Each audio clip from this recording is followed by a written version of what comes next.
Bon, je suis Yona Juvonen, mais je travaille au Centre national de l'enseignement des déficiences en Finlande. Et donc, merci de l'invitation que vous m'avez faite de venir.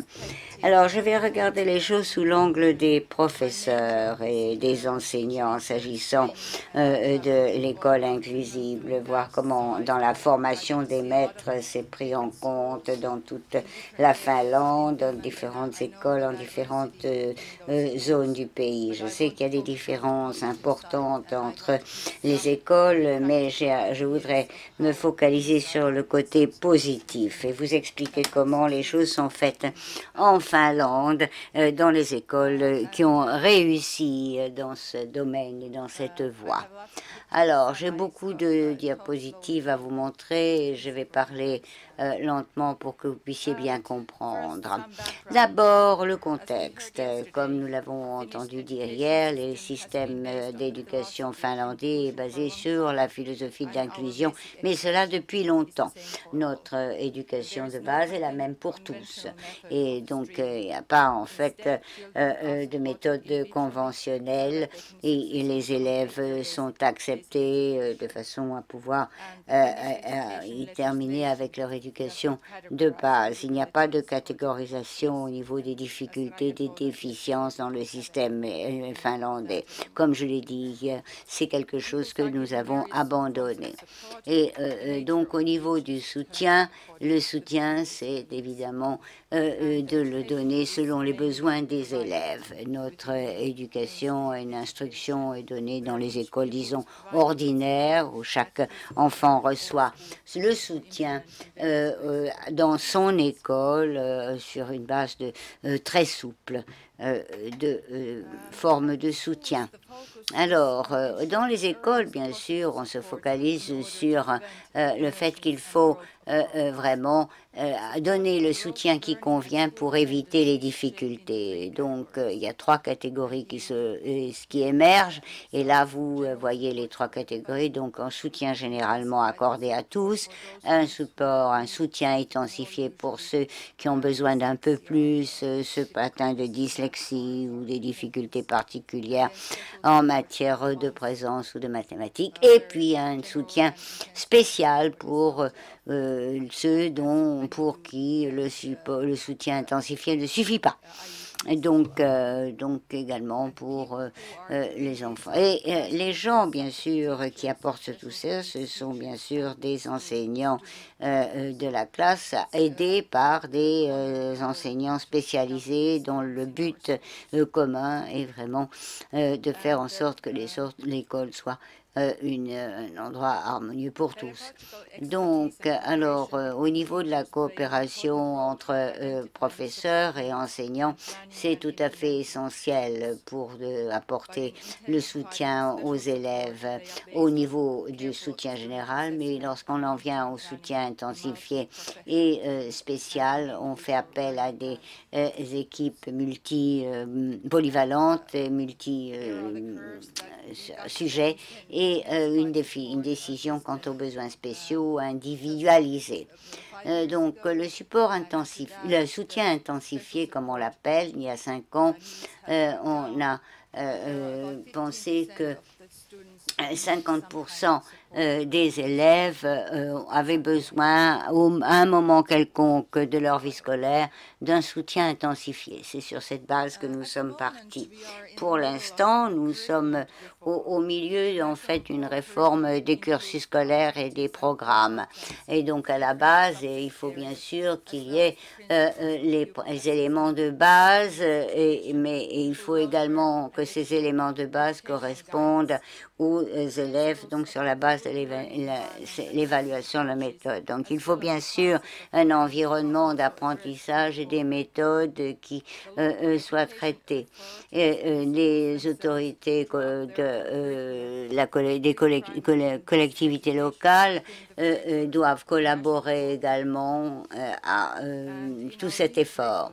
Et donc, il faut donc, au niveau de l'école, une interaction et des travaux collaboratifs avec un système d'unité d'enseignement où on voit plusieurs professeurs qui travaillent ensemble dans une même classe. Ça, c'est quelque chose de nouveau que nous venons d'ajouter. Alors, nous avons fait ce travail sur les programmes et les professeurs, bien sûr, ont dû participer. Hier, nous avons parlé de la mission de la scolarisation et de l'école et on a beaucoup parlé de l'apprentissage. Mais qu'est-ce que c'est l'apprentissage? Quelle sorte d'apprentissage et d'acquisition de connaissances devrait-on avoir dans nos écoles? Je crois que là,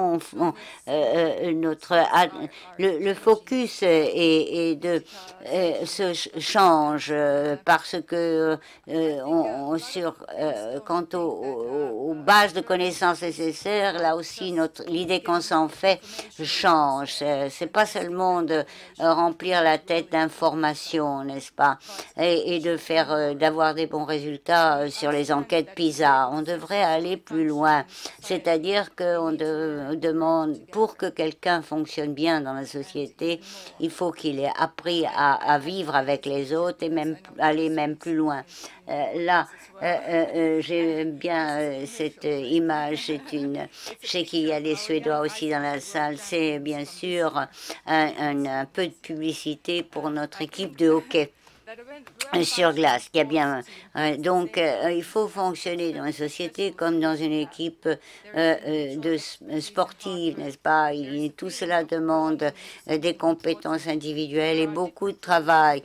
Et ce qui est important, c'est qu'on joue tous des rôles différents. Il faut qu'on coopère pour une réussite collective. Et il y a bien sûr des coachs, des entraîneurs qui doivent aussi travailler ensemble pour que l'équipe réussisse. Et je crois que c'est ce que nous essayons d'avoir comme idée de base et fondement de notre système scolaire. Ici, c'est une tâche bien sûr impossible pour chacun des professeurs de donner son appui et de soutenir tous les élèves de sa classe. Donc, dans un environnement d'inclusion, le professeur, l'enseignant doit voir les différentes étapes de la vie scolaire d'un enfant et échanger avec d'autres, donc du travail de collaboration pour définir les besoins individuels. Voilà 3 pratiques que nous avons en Finlande. Alors, les professeurs ont relevé le défi de la situation en collaborant plus, en développant des structures de centres d'apprentissage au sein de la classe, si on peut dire. Et on a essayé de trouver des solutions qui fonctionnent bien pour résoudre les problèmes pratiques qui se placent dans la classe. Alors, ma première cas, c'est là, il y a Moura. Je travaillais là d'ailleurs. Et voilà le trajet, en fait, la voie que nous avons suivie en 20 ans. Alors je travaillais à Muurame en tant qu'enseignant spécialisé. Donc, il y a 20 ans, bien sûr, les enfants avec des besoins particuliers allaient dans des écoles spécialisées en ville. Donc, prenaient un bus ou des petits bus spéciaux et poursuivre des cours, disons, spécialisés. Et puis, à Muurane, on a lancé une première école qui permettait à ces enfants qui avaient des besoins particuliers d'aller dans la même école que tout le monde, mais dans des classes spécialisées. Et puis, après 20 ans, on a tout transformé. Maintenant, les élèves handicapés ou souffrant de handicap sont dans des classes ordinaires. Alors, la réforme n'a pas commencé descendante, au contraire, et pas faite par la loi. Au contraire, ça a commencé au niveau des enseignants. À un moment où je travaillais dans cette école, nous avons en fait pour des enseignants qui avaient des élèves dans les niveaux 7-9, c'est-à-dire les plus difficiles. Et donc on était en train J'avais un de mes collègues qui avait dans le même groupe d'âge des problèmes comportementaux, et il y avait d'autres petits problèmes comme la dyslexie, etc. Donc, avec le système de classe spéciale, on avait environ 30 élèves sur un an, ce qui représentait 8% en fait de la population de l'école qui était de 440. Mais nous savions qu'il y avait beaucoup d'autres élèves qui avaient besoin d'être soutenus.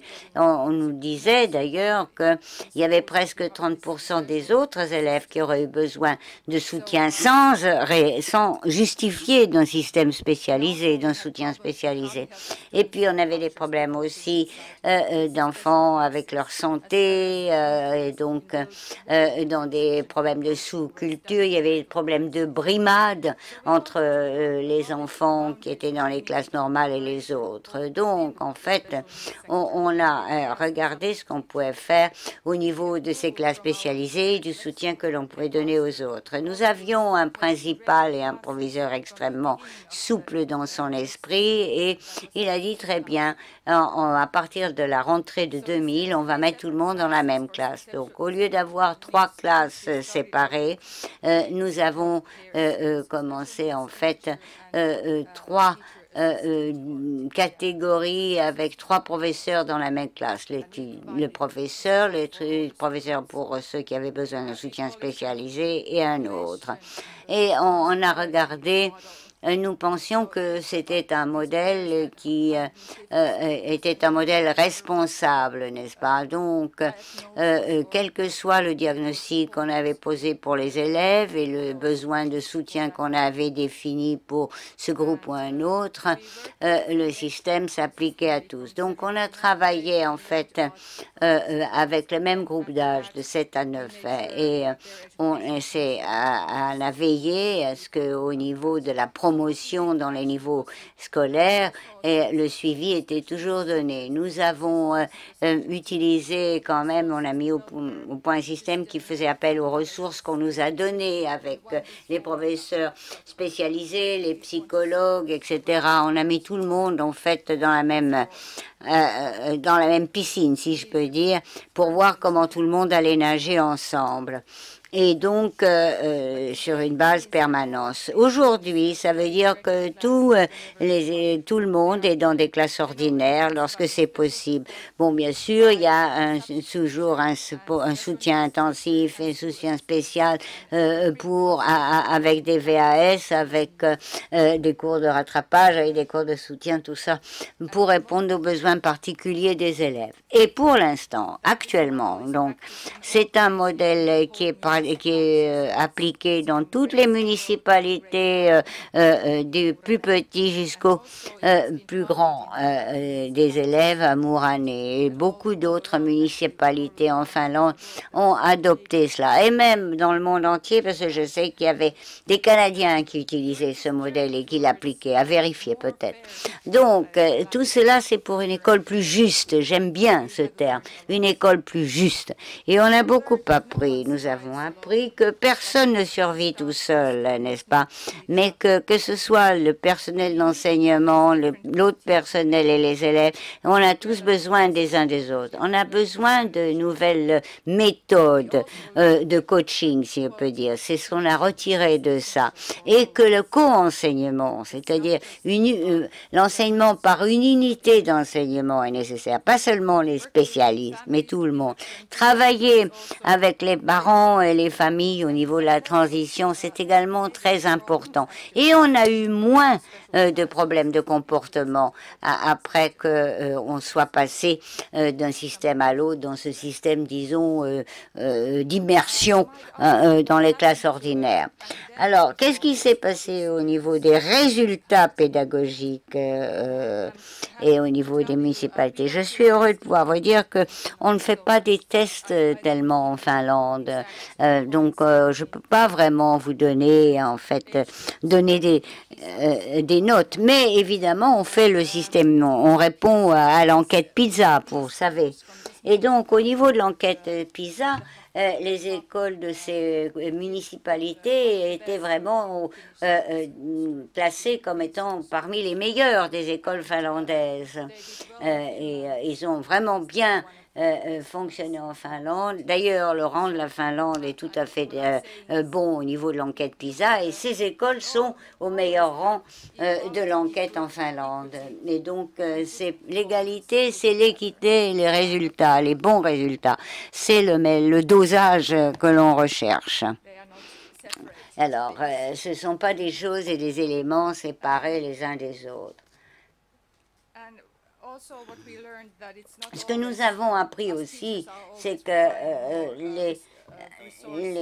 les enseignants demandent toujours plus de ressources, mais c'est pas toujours un problème de ressources. C'est beaucoup de réflexion sur ce qu'on peut faire et ce qu'on peut faire différemment de ce qu'on faisait auparavant.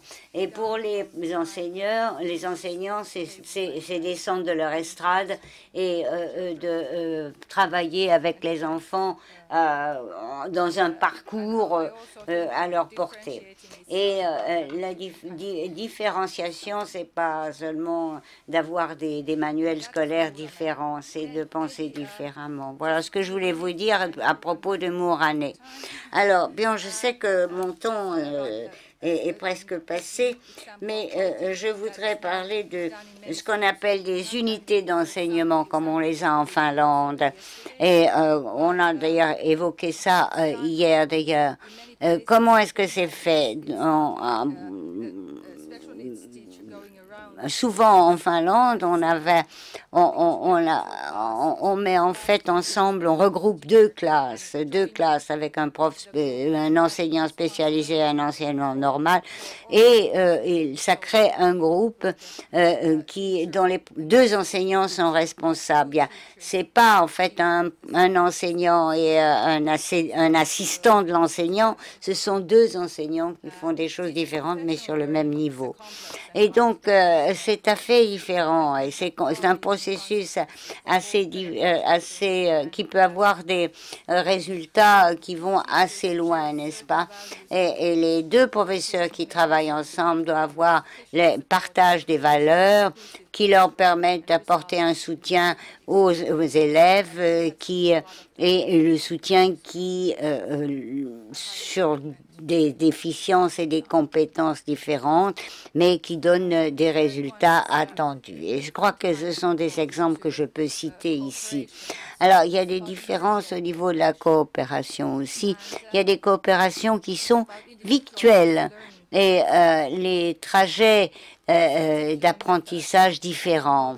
Alors, c'est une méthode, là, ce qu'on appelle trajet d'apprentissage individualisé. Ça, c'est basé sur la thèse sur l'apprentissage de Blooms. Alors, ça a commencé, en fait, au niveau des classes de sciences, c'est-à-dire d'un professeur dont le nom n'a pas été retenu pour l'interprète et qui a parlé, qui a mis au point en fait au niveau des mathématiques des voies d'apprentissage qui n'étaient pas dans son esprit de l'inclusion, mais qui permettaient à tous ces élèves de réussir.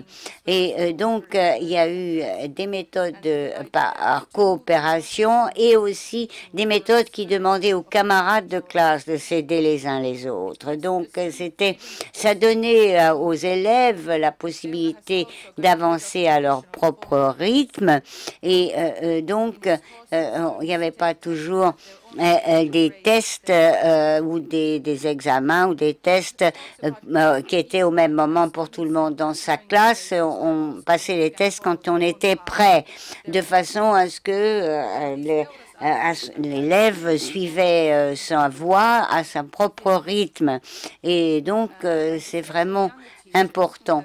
et en particulier les enseignants maintenant, les jeunes en particulier, sont habitués à coopérer, à partager et donc ils se sont habitués à avoir des trajectoires d'apprentissage qui varient selon les élèves et il s'en est la même chose et c'est un problème de partage aussi au niveau des manuels, n'est-ce pas? Et donc on utilise également des vidéos, des clips d'animation, etc. Pour motiver les élèves. Et tout ça, ça peut être utilisé dans la classe, pas pour tout le monde, pas seulement ceux qui ont besoin de soutien. Donc, tout le monde passe les tests lorsqu'il est prêt. Donc, c'est vraiment de l'inclusion parce que tous et chacun, on est vraiment spécial. Et donc, là, il ne faut pas avoir peur de ne pas utiliser des méthodes traditionnelles seulement. Voilà. Alors, évidemment, les changements peuvent quelquefois être durables. Et est-ce qu'on peut dire que pour l'élite, en fait, des élèves, ça ne va pas marcher? Pas du tout. Les changements au niveau de l'inclusion, c'est assez lent à venir, mais il faut quand même que les professeurs qui ont leur professionnalisme sachent qu'ils aient le soutien de la loi et des collectivités. En Finlande, nous avons la chance, en tant que professeurs, d'être autonomes, c'est-à-dire on peut expérimenter avec les idées qui sont présentées. Nous avons de la chance parce que ce sont finalement les meilleurs étudiants qui viennent, qui veulent devenir enseignants, parce que c'est une profession qui a pris une grande valeur en Finlande. Merci beaucoup.